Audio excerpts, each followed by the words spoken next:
Buti naman nagpakita ka pa sa amin, Brian. Akala ko magiging bitter ka na talaga eh. Hoy, matagal na ako nakamove on kay Daphne. Masyado lang talaga akong busy sa trabaho. Naniniwala naman ako. Yang mukhang yan, hindi makaka-move on. Kala mo kahabol-habol ka? Hoy, may itsura din naman ako. Marami pong babaeng mababaliw sa akin. Tsaka unang kita ko pa lang sa'yo, nililigawan ka na ni Rigel. Alam ko na agad na magiging patay na patay sa iyo yung kumag na yan. At di ka nga nagkamali. Pasalamat ka, mabait ako, kundi baka naging karibal mo ako kay Daphne. Tumigil na nga kayong dalawa. Para kayong mga tanga. Kumain na nga lang tayo. Ito talaga yung gusto ko eh, yung pinaghahandaan yung pagdating ko. So, kumusta ka naman, Brian? May nililigawan ka na ba ngayon? Wala pa nga eh. Sa pogi mong yan, pre. Wala man lang nagkakagusto sa'yo. Baka naman bakla ka talaga. Pasmado yung bibig mo pare. Hindi ako bakla. Hindi ba pwedeng di ko pa lang talaga nahanap yung babaeng gustong gusto ko talaga? Kung di mo pinakasalan si Daphne, edi siya sana. Tanga, di kayo bagay. Kami talaga yung tinadhana. Ishot mo na lang yan mamaya. Kaya pa ng alak yan, pre. Siraulo talaga kayong mag-asawa, no? Ngayon na nga lang tayo nagkita-kita mula nung ikasal kayo tapos bubulihin nyo pa ako. Alangan namang lambingin ka namin. Hintayin nyo lang talaga na ako naman yung magkaasawa. Sorry, pero di kami maiinggit kasi kasal na kami ni Rigel. Di naman paunahan yun ah. Hindi nga, pero nauna na kami sa lahat. Nauna? Wala pa nga kayong anak eh. Hoy, magkakaroon din kami. Wait ka lang. Paano yung pre pag nauna pa ako? Wala pa nga kahit isang say na buntis tong si Daphne. Nananabalang yata katatamboy sa kusina. Hindi naman kasi agad-agad yun. Sus, ang sabihin mo, mahina kayong dalawa. Aba, anong mahina? Gusto mo ng proof? Loko-loko, di na kailangan. Basta, sigurado akong mauuna pa akong magkaanak sa inyong dalawa. Kunin ko pa kayong ninong at ninang. Yabang, mabaog ka sana. Sorry pare, pero healthy to, no? Baka ikaw talaga yung baog kaya di pa nabubuntis si Daphne. Tigilan nyo na nga yan. Ang pangit na ng humor nyo. Huwag kang mag-alalahan. Di naman kami nagkakapikunan nitong si Brian eh. Oo nga, kalma ka lang. Goods kami ni Rigel. Kumain na nga lang kasi tayo. Pag nagka-baby kami ni Daphne, ninong ka kaagad. Para mapatunayan ko sa'yong di ako baog. Dear Love, ako si Rigel, 33 years old. Electrical engineer ako. Okay naman ako financially kaya di ako nagdalawang isip na pakasalan si Daphne. Ready na kasi kami pagdating sa usaping pinansyal at handa na rin magkaroon ng pamilya. Nung nagkabiroan kami ni Brian tungkol sa pagkakaroon ng anak, bigla ako napaisip. Sexually active naman kami ng asawa ko at hindi rin gumagamit ng contraceptives. Pero almost 1 year na mula nung ikasal kami at hanggang sa puntong yun, hindi pa rin nabubuntis si Daphne.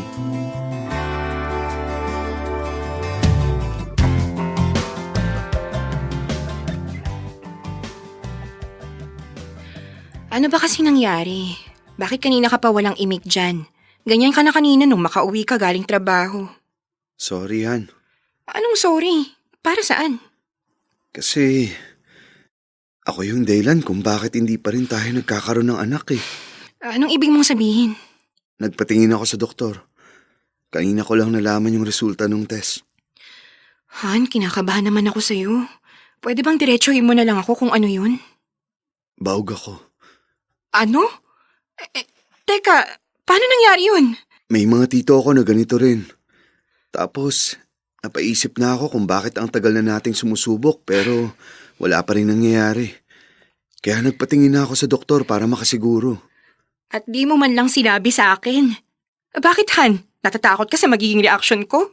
Oo, baka kasi masyado kang madismaya pag nalaman mo na ako pala yung dahilan kaya hindi pa rin tayo nagkakaanak. Okay, aaminin ko. May part sa akin na nalulungkot ako kasi gusto ko na talagang magkaanak. Pero ano magagawa ko? Alangan namang hiwalayan kita ng dahil lang dun. Ayos lang ba sa'yo kahit ganito ako?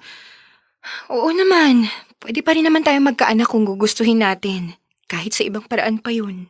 Sigurado ka ba? Oo naman. Huwag kang mag-alala. Hindi makakaapekto sa pagsasama natin yung nalaman ko, okay? Okay yan. Pasensya ka na kung hindi ko sinabi sa'yo na magpapatingin ako sa doktor.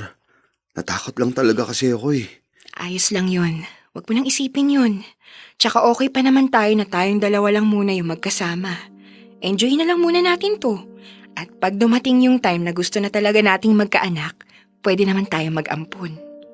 Pasensya ka na talaga. Han, tigilan mo na nga yan. Hindi mo naman ginusto na maging ganyan ka.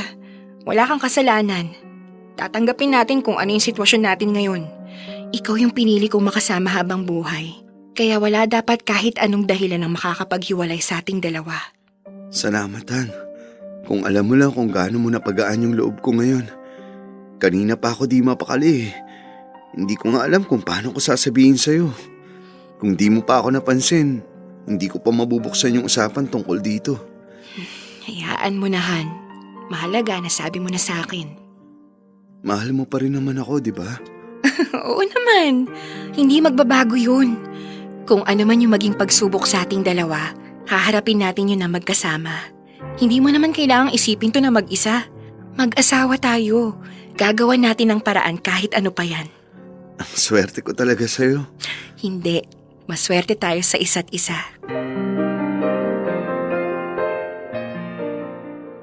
Medyo nakahinga ako ng maluwag sa sinabi ni Daphne. Pero hindi pa rin ako nakampante. Kasi alam kong gusto na talaga niyang magkaanak. Lalo na nung nagninang siya sa binyag ng anak ng best friend niya. Narinig ko yung usapan nila. Tinatanong siya kung kailan daw kami mag-aanak. Sinubukan na lang niyang ibayin yung usapan.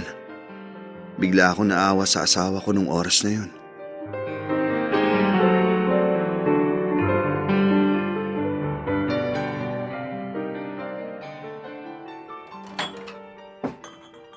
Ano bang meron? Bakit nag-aya kang mag-inom? Balak mo pa yata magpakalunod sa alak. Kailangan ko ng lakas ng loob para dito, pare. Sus, ano ba kasi yun? Nabasted ka ba?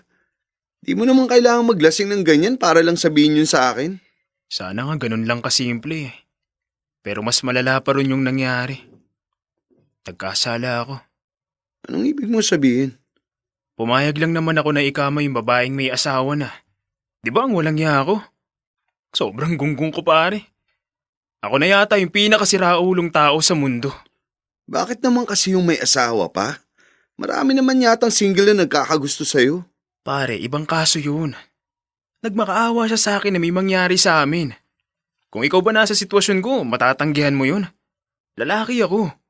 Ang hirap kontrolin ng sarili sa ganong sitwasyon na babae na mismo yung lumalapit at nagpupumilit pa. Kawawa naman siya. Baka naman mahal na mahal ka ng babaeng yun kaya nagmakaawa sa'yo.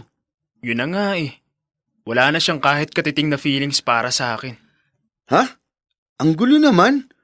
Bakit pala siya nagmakaawa na may mangyari sa inyo kung wala naman palang nararamdaman para sa'yo? Nagmakaawa siya hindi para sa kaligayahan niya, pare. Gusto niya lang na magkaanak. Alam niya na healthy ako kaya sa akin siya humingi ng pabor. Ang lala naman yan. Sino ba yung tinutukoy mo? Pare, Ano? Sabihin mo na kasi. pare, si Daphne yung tinutukoy ko. Ano? Si Daphne? O, yan na siya. Pinapunta ko siya rito para samahan akong magpaliwanag sa'yo. Han, totoo ba yung sinabi ni Brian? Hiniling mo sa kanya na buntisin ka? Totoo, Han. I'm sorry. Patawarin mo ko sa ginawa ko. Huwag ka magagalit kay Brian kasi pinilit ko lang siya na gawin yun. Bakit hindi ako magagalit? Ano akala niyo sa akin, aso? Daphne naman! Napakawalang kwenta na nga ng tingin ko sa sarili ko kasi hindi kita mabigyan ng anak. Tapos malalaman ko pa na nagpapabuntis ka sa ibang lalaki? Hindi naman ibang tao si Brian eh. Naisip ko lang kasi na kung mag-aampun lang din naman tayo, mas mabuti ng kadugo ko pa rin. Na sa akin pa rin talaga galing. Eh paano ako? Ha? Paano ako? Alam mo ba kung gaano kasakit para sa akin na magkakaanak ka sa kaibigan natin? Daphne, ang laking kagaguhan ang naisip mo! Pare! Huwag ka muna makialam! Usapang mag-asawa na to! Han, please. Pakinggan mo naman ako. Alam kong mali yun at alam kong nagkamali ako. Pero gustong gusto ko na talagang magkaanak at hindi ko yan masabi sa'yo. Kasi alam kong lalo ka lang mahihirapan. So tingin mo di ako mahirapan sa sitwasyon na to? Naiintindihan ko naman kung gaano mo kagusto na magkaroon tayo ng anak. Pero hindi ko akalaing magpapakababa ka ng ganyan!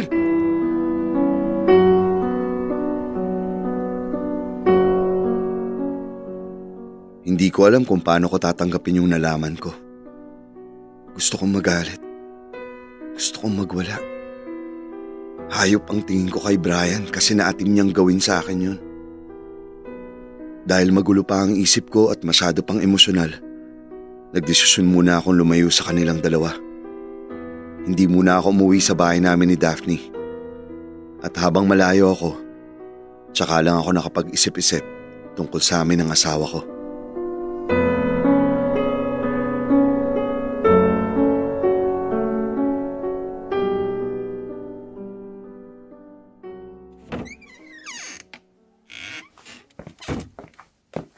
Nakabalik ka na pala. Oo, kanina lang. Kumusta ka naman? Okay lang. Ilang araw din akong walang kasama rito kaya pinapunta ko na lang muna yung bunso kong kapatid. Para may kasama naman ako kahit papano. Pasensya ka na kung ngayon lang ako bumalik.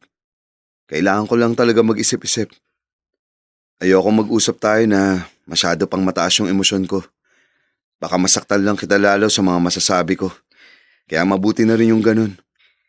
Hindi mo naman kailangang humingi ng pasensya. Naiintindihan ko. Ako naman talaga yung mali. Nagkamali ako na magpabuntis sa iba para magkaanak tayo. Gusto ko lang kasi na makita kung gaano ka kasaya pag may batang naglalaro dito sa bahay natin. Yung may mangungulit na sa'yo pag uwi mo. Na kahit hindi mo siya kadugo, mamahalin mo pa rin siya ng sobra. Pero hindi ko naisip na mas lalo ka palang mahihirapan at masasaktan sa naisip kong gawin. Akala ko, yun yung solusyon eh. I'm sorry. Patawarin mo ko. Huwag ka nang umiyak. Kaya nga ako bumalik dito para mapag-usapan natin yung tungkol dyan eh. Hindi ka na maaalis ulit? Hindi na. Pero kailangan natin pag-usapan kung anong dapat gawin sakaling mabuntis ka nga. Ay, hindi to madali para sa akin. Pero napag-isip-isip ko rin yung sinabi mo na kaysa mag-ampon tayo, mas mabuti na yung galing sa'yo mismo. Yung ikaw pa rin yung magluluwal sa bata. Medyo komplikado lang talaga isipin na si Brian yung ama.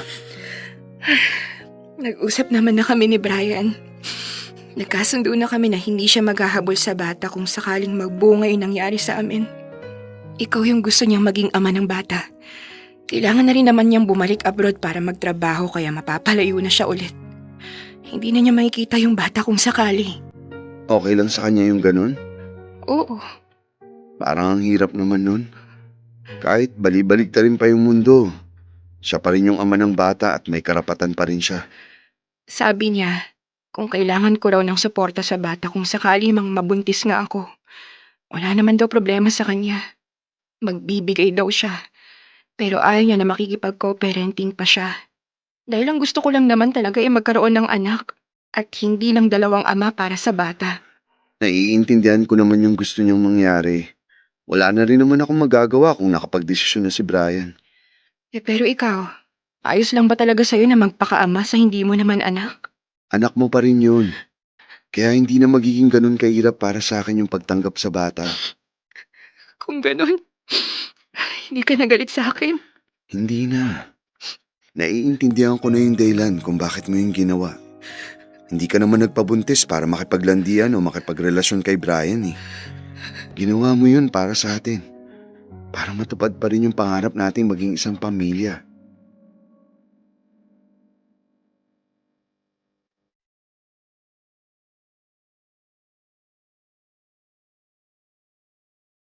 Dear love, nabuntis si Daphne. Ipinaalam pa rin namin kay Brian pero nilinaw niya sa amin na wala siyang balak na akuin yung bata. Hindi na siya nagpakita pagkatapos nun.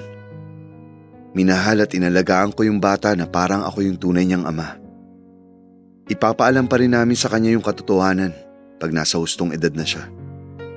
May sitwasyon na di ibinibigay ng nasa itaas yung eksaktong gusto natin. Pero kahit ganon, darating pa rin yung pagkakataon na maibibigay rin yung ipinagdarasal mo. Minsan, sa ibang paraan mo nga lang makukuha to.